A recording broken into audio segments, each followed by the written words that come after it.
North east से इस वक्त की बड़ी खबर, लगातार बारिशें हो रही हैं वहां पर और इसी वजह से सिक्किम में तेज बहाव में एक पुल बह गया है। पुल टूटने की वजह से संपर्क मार्ग अब बाधित हो चुका है। लोगों के लिए परेशानी है, काफी परेशान हो गए लोग। ये तस्वीर आप देखिए किस तरह से नदी का रौद्र रूप दिख रहा है और इस पानी के तेज बहाव में पुल बह गया, जिससे स्थानीय लोग बहुत परेशान हो गए। आपको बता दें, लगातार बारिशें हो रही हैं इस इलाके में, जिसकी वजह से लोगों की परेशानी बढ़ी हुई है। और बड़ी खबर है, बॉलीवुड फिल्मों के डायरेक्टर रोहित शेट्टी को फिर से धमकी मिली। फोन कर 20 करोड़ की फिरौती मांगी गई है। 20 करोड़ रुपए प्रोटेक्शन मनी मांगी गई है। आपको बता दें, इससे पहले भी इन्हें धमकी दी जा चुकी है। धमकी भरे कॉल की जांच शुरू हो गई है, पुलिस में शिकायत दी गई। ये बड़ा सवाल है कि चैलेंज रोहित शेट्टी के लिए है या मुंबई पुलिस के लिए, क्योंकि इसके पहले भी इसी अंदाज में रोहित शेट्टी को धमकी दी गई थी। एक बार फिर से ऐसा ही डिप्टी सीएम का बड़ा बयान सामने आया। आरोपियों पर मकोका के तहत कार्रवाई करेंगे, शिंदे ने कहा। तो जिम्मेदारों पर सख्त कार्रवाई की जाएगी, एकनाथ शिंदे ने यह बात क्लियर कर दी है। आपको बता दें, इधर मुख्यमंत्री फडणवीस ने जांच के आदेश दे दिए हैं, एसआईटी का गठन करने के आदेश दिए गए और इधर उप मुख्यमंत्री एकनाथ शिंदे ने कहा आरोपियों पर मकोका लगाया जाएगा।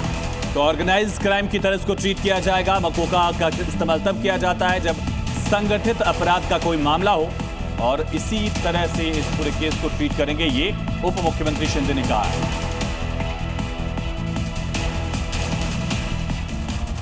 मुहर्रम के मौके पर बड़े साजिश को नाकाम किया गया। मुहर्रम पर 30,000 लोगों को मारने की कोशिश की जा रही है। दरअसल जहरीली कैप्सूल बांटने की साजिश थी, जिसका खुलासा किया गया। आरोपी के पास से 14,900 कैप्सूल बरामद किए गए हैं और इन कैप्सूल में पेन किलर के नाम पर चूहे मारने की दवा भर दी गई थी। अब जांच में कैप्सूल में जिंक फॉस्फाइड मिला है। पुलिस ने आरोपी फैयाज को गिरफ्तार कर लिया है। तो एक या दो नहीं, 30,000 लोगों को मारने की साजिश रची गई थी और कैप्सूल में चूहे मारने की दवा मिलाई गई थी, जिसे पेन किलर्स बताकर उन लोगों को दिया जा रहा था। तो मुहर्रम के जुलूस में ये कैप्सूल बांटे जा रहे थे और साथ ही 30,000 कैप्सूल का ऑर्डर दिया गया था।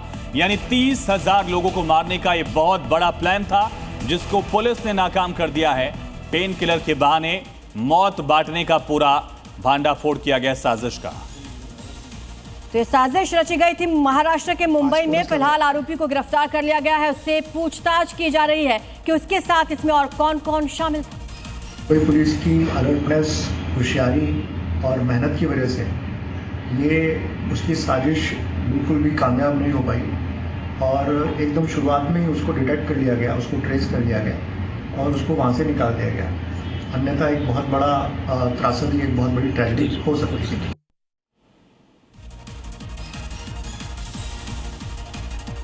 तो कौन है ये फयाज प्रेमजी, जिसको गिरफ्तार किया गया है, जिस पर आरोप है कि 30,000 लोगों की मौत की इसने प्लानिंग रची थी। ये महाराष्ट्र के मुंबई का रहने वाला है। बैचलर ऑफ इंजीनियरिंग की पढ़ाई की हुई है इसने और पिछले साल ईरान और इराक की यात्रा भी इसने की थी। दरअसल इसी पर आरोप है कि इसने कैप्सूल में जहर मिलाया। वो जहर जो चूहों को मारने के लिए इस्तेमाल किया जाता, उसे पेन किलर के नाम पर इसने दवा में भर दिया। तो फैयाज के टारगेट पर 30,000 लोग थे और आरोपी के पास से 14,900 कैप्सूल जब्त भी किए गए। मुहर्रम के मौके पर लोगों को मारने का इसने प्लान बनाया था, लेकिन बड़ा खुलासा हुआ, इसे गिरफ्तार किया गया, पूछताछ की जा रही। दो तस्वीरें आपके सामने हैं। जुलूस में ये जहरीली कैप्सूल बांट भी दिए गए थे। 14,900 कैप्सूल इसके पास था, 30,000 कैप्सूल का इसने ऑर्डर किया था।